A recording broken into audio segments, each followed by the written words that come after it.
Hi friends, welcome to दृष्टि foundation की legal classes पे। मैं पुनीत आपका स्वागत करता हूं। तो चलिए आज हम डिस्कस करेंगे what is insurance, who is a policy holder and types of insurance policies. इससे पहले हम आगे बढ़े, डिस्कस करते हैं इंश्योरेंस पॉलिसी की डेफिनेशन के बारे में। Insurance, an arrangement by which a company or the state undertakes to provide a guarantee of compensation for specified loss, damage, illness or death in return for payment of specified premium. तो चलिए आइए समझते हैं कि definition क्या कहती है insurance की। ये कहती है कि फर्स्ट पार्टी सेकंड पार्टी को गारंटी देती है कॉम्पनसेशन की उसके डैमेजेस के लिए, लेकिन स्पेसिफिक अमाउंट के लिए जो कि पहले से ही डिफाइंड होंगे, और उसकी सेकंड पार्टी उसके लिए एक स्पेसिफिक प्रीमियम देती है जो पहले से ही डिसाइडेड होती है। किस चीज़ के लिए डैमेजेस क्लेम कर सकते हैं? इलनेस के लिए, किसी लॉस के लिए, किसी डैमेज के लिए या किसी डेथ के लिए। हम डिस्कस करेंगे आगे के इंश्योरेंस के टाइप्स क्या हैं। अब हम समझते हैं कि हम इंश्योरेंस क्यों लेते हैं और उसका एग्जांपल समझते हैं कि इंश्योरेंस लेने से होता क्या है। अब एक पार्टी जो कि ए है, वो बी को यानी कि सेकंड पार्टी को ये गारंटी देती है अगर उनका कोई भी लॉस होता है बी का, तो ए है वो उसको कॉम्पनसेट करेगी उसके लॉस को, स्पेसिफिक लॉस को, जो कि ऑलरेडी डिफाइंड होगा बाय इंश्योरेंस कंपनी यानी बाय फर्स्ट पार्टी। अब उस लॉस को पाने के लिए बी जो है एक स्पेसिफिक अमाउंट देगा जिसको हम प्रीमियम कहते हैं। तो ये कहलाता है इंश्योरेंस। इंश्योरेंस के टाइप आते हैं, पहले तो आता है कि लाइफ के लिए और सेकंड आता है नॉन लाइफ के लिए। तो पहले हम लाइफ के टाइप्स को समझते हैं।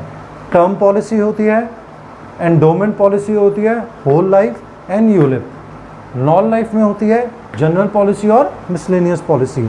तो इससे पहले हम आगे बढ़े, प्लीज़ मेरे चैनल को लाइक, शेयर एंड सब्सक्राइब करना ना भूलिएगा। तो हम डिस्कस करते हैं इंश्योरेंस के टाइप्स को।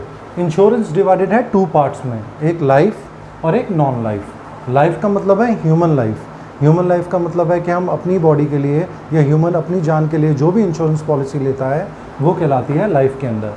और दूसरी जो नॉन लाइफ होती है उसमें ह्यूमन नहीं आते हैं, जैसे कि non life.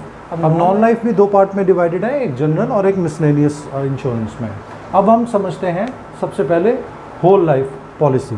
Whole life policy का मतलब है कि मैं सारी उम्र इंस्टॉलमेंट पे करता रहूँगा जब तक कि मैं ज़िंदा हूँ। मैं एक प्रीमियम अमाउंट पे करता रहूँगा, और उसमें इंश्योरेंस पॉलिसी पहले से ही हमारे साथ डिसाइडेड होगा कि मेरे मरने के बाद मुझे कितना अमाउंट मिलेगा।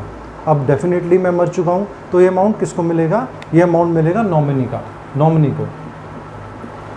नॉमिनी पहले से ही डिसाइडेड होगा इंश्योरेंस पॉलिसी में, तो ये मेरी है होल लाइफ पॉलिसी। अब आते हैं एंडोमेंट पे।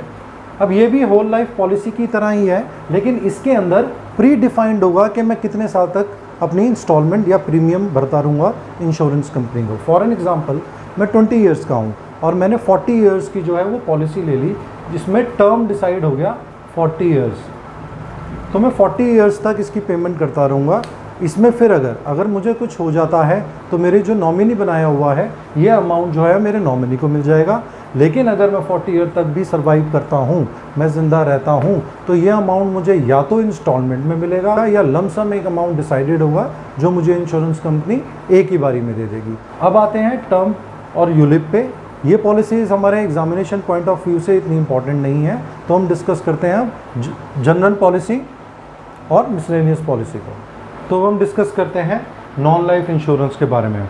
जैसे कि हमने डिस्कस किया था, ये दो पार्ट में डिवाइडेड है, टू टाइप्स में डिवाइडेड है, जनरल और मिसलेनियस। जनरल में आती है मरीन इंश्योरेंस, इसके बारे में डिस्कस करेंगे आगे। Fire, personal and motor vehicle insurance. Miscellaneous में आती है crop, burglary, cattle and cash in transfer. तो चलो अब हम समझते हैं टाइप ऑफ फायर इंश्योरेंस। इससे पहले हम आगे बढ़े, इसकी डेफिनेशन को समझते हैं। Fire insurance.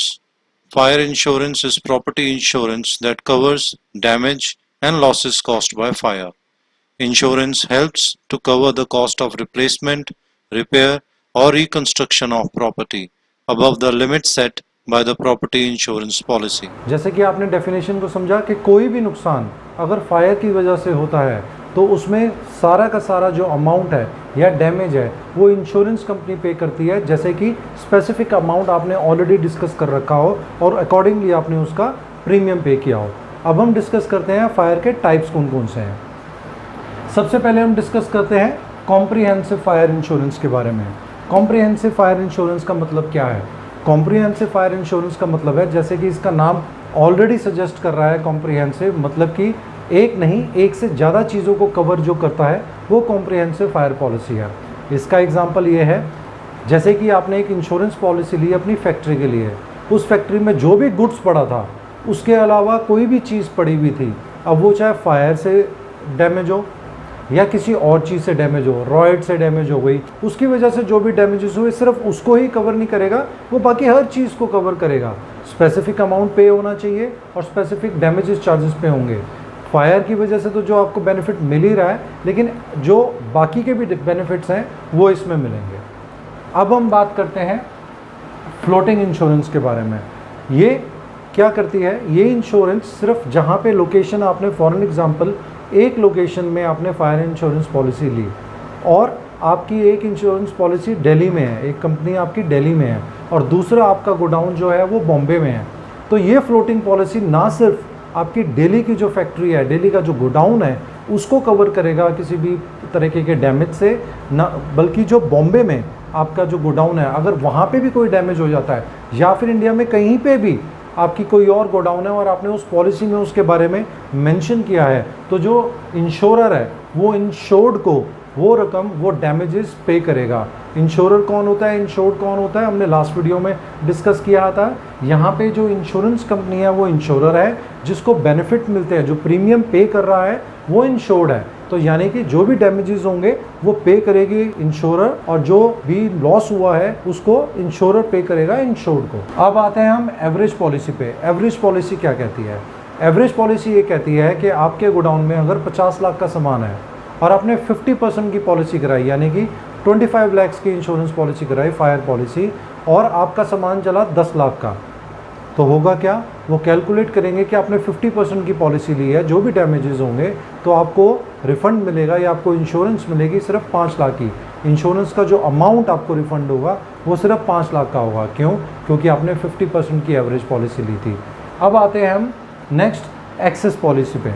एक्सेस पॉलिसी क्या कहती है? एक्सेस पॉलिसी क्या कहती है? एक्सेस पॉलिसी ये कहती है, जैसे हमने डिस्कस किया था, हमारे गोडाउन में 50 लाख का माल जो है ऑन एन एवरेज रहता ही रहता है। हो सकता है कि हमारे अकाउंट में 70 लाख का भी सामान आ जाए, कल 1 करोड़ का भी सामान आ जाए, तो हम क्या करते हैं, एक एक्सेस पॉलिसी ले लेते हैं। एक्सेस पॉलिसी ये कहती है कि कल को अगर आपके गोडाउन में आग लग जाती है और उस समय के अंदर आपके अकाउंट के अंदर या आपके गोडाउन के अंदर 70 लाख से ज़्यादा का माल पड़ा है या 50 लाख से ज़्यादा का माल पड़ा है, तो वो उसको पूरे को कवर करेगी। यानी एक्सेस मीन्स कि आज आपके गोडाउन में 30 लाख का माल है, हो सकता है कल को 50 लाख का हो सकता है कल को 70 लाख का हो, तो एट प्रेजेंट जो भी माल उसमें था आपके गोडाउन में, अगर आग लग जाती है ड्यू टू फायर रीजंस, कोई भी चीज़ आपकी डैमेज हो जाती है, तो उसकी जो भरपाई है वो इंश्योर करेगा, इंश्योरेंस कंपनी करेगी। यानी कि 50 लाख का इंश्योरेंस ही नहीं, उसमें अगर उससे ज़्यादा का भी सामान पड़ा हुआ है तो भी इंश्योर कंपनी जो है उसको पे करेगी। हाँ, इसमें एक चीज़ ज़रूर है कि एक्सेस पॉलिसी के अंदर जो आपका प्रीमियम रहेगा वो थोड़ा सा हायर रहेगा। जो भी आपके नुकसान की भरपाई होगी, प्रोवाइडेड आपको डॉक्यूमेंटेशन देना पड़ेगा, जो भी आपके पास बिल्स थे, ये प्रूव करने के लिए कि आपके गोडाउन में जो सामान था वो अबव एन एवरेज या एक्सेस में था, आपके पास 50 लाख का नहीं 70 लाख का था। जितना भी आप क्लेम करने हैं उसके बिल्स होने बहुत इंपॉर्टेंट हैं। नेक्स्ट आता है स्पेसिफिक पॉलिसी। जैसे कि नाम ही सजेस्ट करता है, स्पेसिफिक पॉलिसी जिस जिस चीज़ों के लिए आपने अपने गोडाउन में या आपके घर में पॉलिसी ली है कि इन चीज़ों में अगर कोई भी डैमेजेस हुए ड्यू टू फायर, तो हम उसका जो रिम्बर्समेंट है वो इंश्योरेंस कंपनी से क्लेम कर सकते हैं, तो आपको वो क्लेम होगा। तो आगे हम डिस्कस करते हैं ब्लैंकेट पॉलिसी और कॉन्सिक्वेंशियल पॉलिसी के बारे में। सबसे पहले हम डिस्कस करते हैं ब्लैंकेट पॉलिसी के बारे में। अब ब्लैंकेट का मतलब क्या होता है? एक चादर या एक ब्लैंकेट। हमारी गोडाउन में आग लगती है तो वो पूरी की पूरी हमारे गोडाउन को कवर करती है। जैसे कि गोडाउन में फर्नीचर भी हो सकता है, कोई मशीनरी भी हो सकती है, बाकी जो प्रोडक्ट्स होते हैं या गुड्स होते हैं वो उसको भी कवर करती है। अगर किसी भी वजह से वहाँ पे आग लग जाती है तो ब्लैंकेट पॉलिसी जो है वो उन सबको कवर करेगी जो जो चीज़ें उस समय में हमारे गोडाउन में पड़ी होगी। अब कॉन्सिक्वेंशियल लॉस क्या कहता है? कॉन्सिक्वेंशियल लॉस का मतलब ये होता है कि अगर हमारी कंपनी में या हमारी फैक्ट्री में आग लग जाती है तो कॉन्सिक्वेंशियल लॉस या कॉन्सिक्वेंशियल पॉलिसी जो हमने ली है वो पॉलिसी क्या कहती है, वो प्लस हमारा जो लॉस होगा उसके सिवा जो लॉस हुआ है उसको सेल करने के बाद, यानी हमारे गुड्स को सेल करने के बाद जो भी प्रॉफिट होता उस प्रॉफिट को भी फायर इंश्योरेंस पॉलिसी लेने की वजह से वो हमारा कवर होगा। हाँ, इसमें कोई भी अगर डैमेज होता है तो फायर की वजह से होगा, जो स्पेसिफिकली पहले से ही डिफाइंड है और स्पेसिफिकली उसके लिए हम प्रीमियम भी पे कर रहे हैं। अब आगे मरीन पॉलिसी आती है, क्रॉप इंश्योरेंस पॉलिसी आती है, उसके बारे में हम डिस्कस करेंगे हमारे नेक्स्ट वीडियो के अंदर।